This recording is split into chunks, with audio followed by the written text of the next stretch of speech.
Hello everyone, welcome back to our channel होशियार kids. Hope you are healthy and wealthy, stay at home.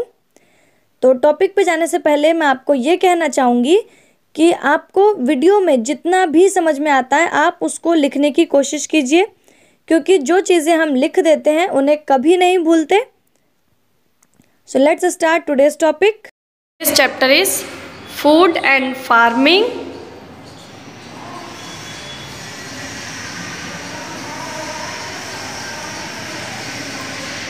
Part 2।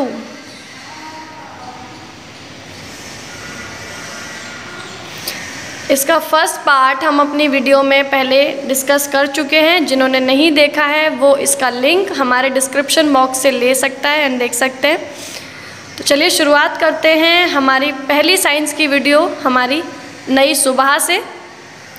आज मुझे morning में ये comment सुबह सुबह मिला, मुझे बहुत अच्छा लगा, तो मैंने उनको रिकमेंट भी किया कि मुझे बहुत अच्छा लगा आपकी जो शुरुआत है सुबह की वो हमारी वीडियो से हुई, तो आप भी इसी तरह स्टार्ट कीजिए। चलो स्टार्ट करते हैं हमारा चैप्टर। हमारे लर्निंग ऑब्जेक्टिव्स हैं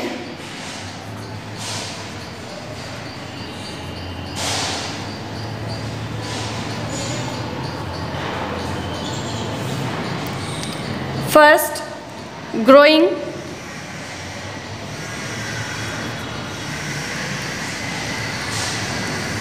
cereal crops,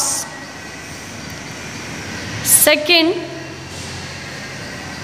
growing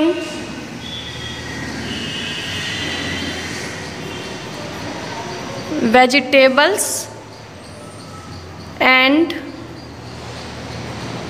fruits, third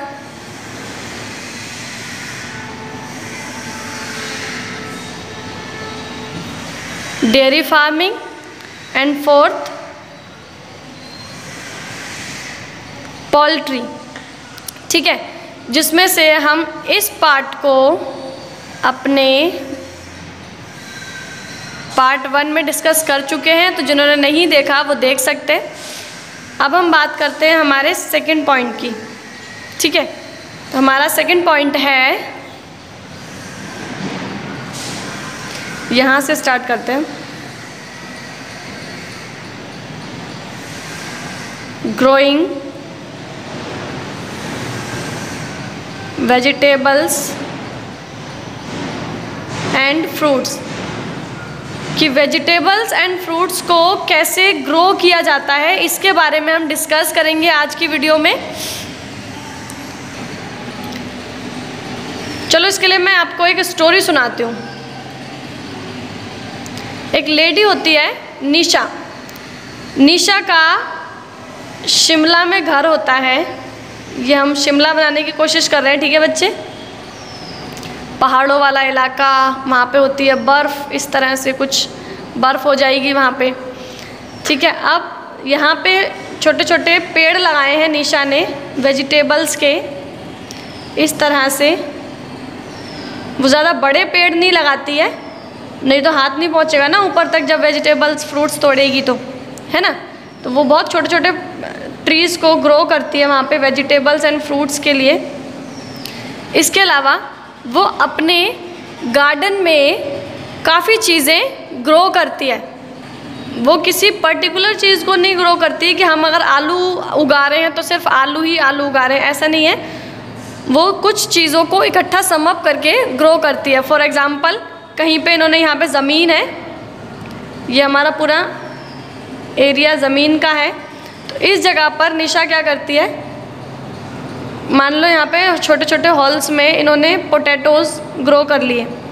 ठीक है, यहीं कहीं इन्होंने एक हमारा रूट वेजिटेबल होता है मूली, रेडिश, इस तरह से कुछ मूली भी इन्होंने ग्रो कर ली। इन्होंने हर जगह पे ऐसे करके मूली ग्रो कर ली। ठीक है, क्योंकि ये चीज़ें क्या होती है, ज़मीन के अंदर उगने वाली होती हैं, जड़ सब्जी होती है। रूट वेजिटेबल्स हमने पढ़े हैं पहले भी, जिन्होंने नहीं देखा है मैं उसका भी वीडियो आपको डिस्क्रिप्शन बॉक्स में लिंक दे दूँगी, आप वहाँ से देख सकते हो रूट वेजिटेबल्स क्या होते हैं।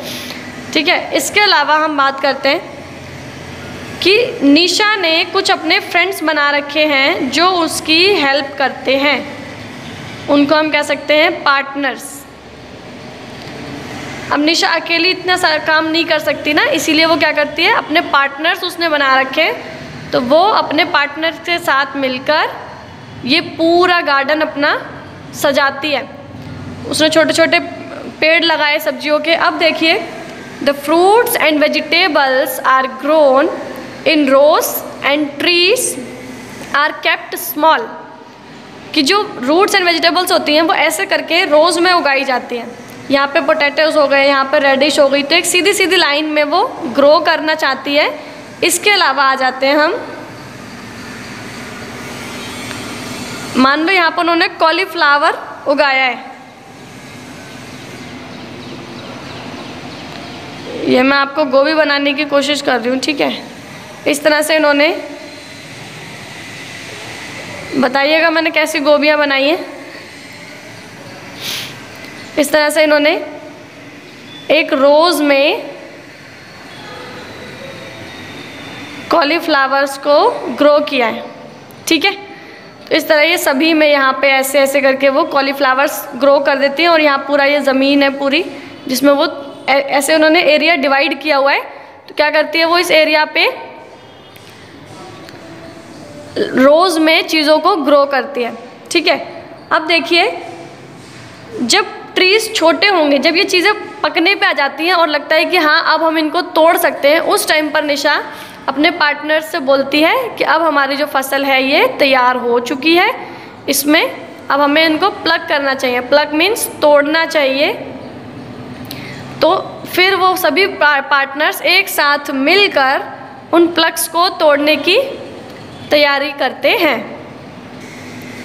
ये है निशा का गार्डन, और इसमें निशा ने देखो कैसे इनके पार्टनर्स छोटे छोटे ट्रीज़ उगाए हैं, जिससे कि वो इजीली नीचे से ही इन फ्रूट्स को प्लग कर सकते हैं, तोड़ सकते हैं। उसी तरह बाकी कुछ पार्टनर्स क्या कर रहे हैं, कॉलीफ्लावर तोड़ तोड़ कर अपनी टोकरीज में रख रहे हैं। तो ये हमारा शिमला का नज़ारा है पूरा। इस तरह से शिमला में एक गार्डन ग्रो हुआ है, और वो गार्डन किसका है, निशा का।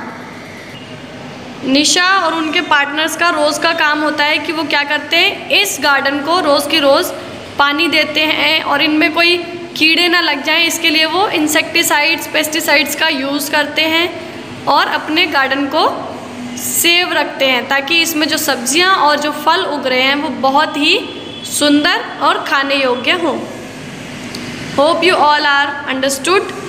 अब हम बढ़ते हैं अपने नेक्स्ट पॉइंट के लिए।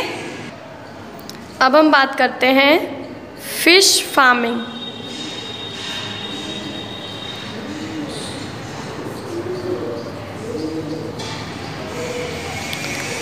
फिश फार्मिंग में क्या होता है कि इसमें भी हम एक स्टोरी के थ्रू इसको समझने की कोशिश करते हैं कि एक व्यक्ति है जिसका नाम है नंदू, ठीक है। वो तिरुवनंतपुरम केरल में रहते हैं। केरल की एक जगह का नाम है तिरुवनंतपुरम, वहाँ पर रहते हैं। अब इनका क्या काम है कि ये फिशेस को ग्रो करते हैं अपने घर में। अब वो घर में कैसे ग्रो करते हैं, तो वो घर में इस तरह से छोटी छोटी फिशेस को टब में डालते हैं, ठीक है। वो छोटी छोटी फिशेस खरीदते हैं और उनके एग्स खरीदते हैं। ये आपको फ़िश नहीं लगेगी क्योंकि ये एग्स हैं, एग्स ही लगेंगे, ठीक है। अब जब ये एग्स थोड़े थोड़े से बड़े हो जाते हैं और ये फ़िश बनने लगते हैं, इन एग्स से फ़िश बनने लगती है, तब ये फ़िश इस तरह से बन जाते हैं, ठीक है। फिर इन फिशेस को जब वो बड़ी हो जाती हैं, तब नंदू क्या करते हैं, तब नंदू इनको बड़ी बड़े, इन्होंने डैम रिवर्स की तरह छोटे छोटे तालाब बनाए हुए हैं, जिसमें इन फिशेस को वो डाल देते हैं। अभी यहाँ पर फ़िश ग्रो हो रही है, ठीक है। एग्स से फ़िश क्या बनी, ये है इनके एग्स। एग्स से फ़िश बनी कौन सी, स्मॉल फ़िश। और जब स्मॉल फ़िश बड़ी हो जाती हैं, तब वो इनको कहाँ डालते हैं, छोटे छोटे तालाब बना रखे हैं इन्होंने अपने घर में ही खोद के। तो ये मान लो तालाब हो गया इनका एक। अब इस तालाब में मछलियाँ कूद रही हैं और जल्दी से बड़ी हो जाती हैं। अब सोचो कि नंदू के घर में फ़िश इतनी जल्दी बड़ी कैसे हो जाती है, बाकी जगहों पे क्यों नहीं होती है। सोचने वाली बात है कि नहीं। तो मैं बताती हूँ कि नंदू के घर में फ़िश जल्दी से बड़ी क्यों हो जाती है और बाकी जगहों पे क्यों नहीं। वो इसलिए क्योंकि नंदू की फ़िशेस को मेहनत नहीं करनी होती फूड सर्चिंग में, ठीक है।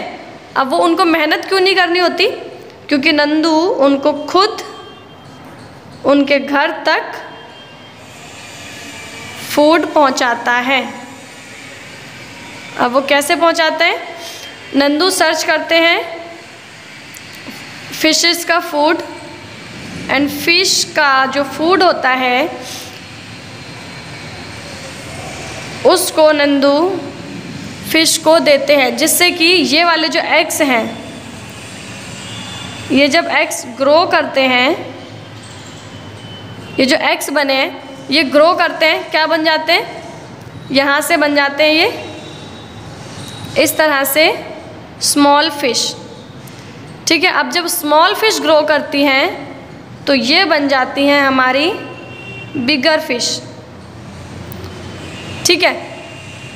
अब वो जब नंदू खुद उन्हें सारा खाना ला कर दे रहे हैं तो फिश को क्या मेहनत नहीं करनी पड़ेगी, और जब मेहनत नहीं करनी पड़ेगी तो सारा खाना उनकी बॉडी में लगेगा, न्यूट्रिएंट्स सारे पूरे मिलेंगे और इससे उनकी जो फ़िश हैं वो बहुत जल्दी ही बड़ी हो जाएंगी। जब वो फ़िश बड़ी हो जाती है तब नंदू उन सभी फ़िश को 2 वेज़ में और 2 तरीके से 2 जगहों पर बेचते हैं, ठीक है। 2 ways and 2 places। अब वो कैसे, ये देखते हैं। पहला, नंदू उनको फिश को कूल रेफ्रिजरेटर में रखते हैं, कूल रेफ्रिजरेटर में रखते हैं। कैसे रखते हैं, फिश के फिलेट्स करके, फिलेट्स मीन्स उनके टुकड़े करके, फिलेट्स किसके, फिश के। फिश फिलेट्स को कहाँ रखा जाता है, कूल रेफ्रिजरेटर में रखा जाता है, जिसमें कि वो जल्दी ही ख़राब ना हो, ठीक है। इसके बाद क्या होता है कि एक तो ये मेथड हो गया, नंदू ने फ़िश को रेफ्रिजरेटर में रखा उनके टुकड़े करके, और जब उनको कोई व्यापारी मिलता है जिसको उन्हें फ़िश बेचनी है, उनसे वो डील कर लेते हैं, उसके बाद वो डील करने के बाद वहाँ पर उनको बेचते हैं, ठीक है। और नेक्स्ट हमारा होता है कि डायरेक्ट ऐसे ही ये जो फ़िश फिलेट्स होते हैं ये वो लोग खरीदते हैं जिनको छोटी छोटी शॉप्स लगानी होती है, जिनको फ़िश पकौड़े बेचने होते हैं, ठीक है, तो उनको फ़िश फिलेट्स की ही ज़रूरत पड़ेगी।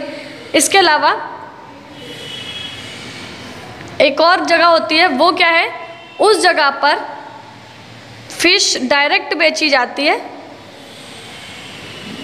डायरेक्ट बेची जाती है ज़िंदा, और वो लोग अपने तरीके से उन्हें बेचते हैं।